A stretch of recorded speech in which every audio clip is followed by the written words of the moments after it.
আমি আপনাদের অনুরোধ করছি, কেউ ভয় পাবেন না। বীরুরা ভয় পায়, পাকিস্তানিদের দেখে আমরা ভয় পাই নাই। তাই এই সমস্ত দুষ্কৃতিকারী দালাল ঘুষখোরকে দেখে আমরা ভয় পেতে পারি না।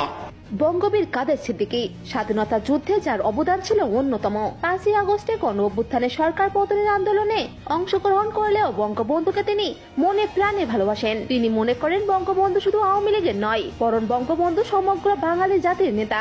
সেই সাথে জয় বাংলা স্লোগান নিষেধাজ্ঞাতে যে ষড়যন্ত্র চলছে, সেই ষড়যন্ত্রকে রুখে দিতে কঠিন হুঁশিয়ারি দিয়েছেন তিনি। জয় বাংলা স্লোগান কার?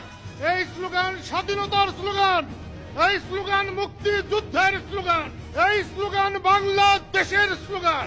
এদিকে বিএনপির মুখ্য সচিব মির্জা ফখরুল রীতিমতো গণমাধ্যমে বঙ্গবন্ধু শেখ মুজিবুর রহমানকে নিয়ে দুঃখ প্রকাশ করেছেন। তিনি বলেছেন, 71কে বাদ দিয়ে 24 ভাবা বোকামির কাজ। শেখ মুজিব না থাকলে এদের স্বাধীন হতো।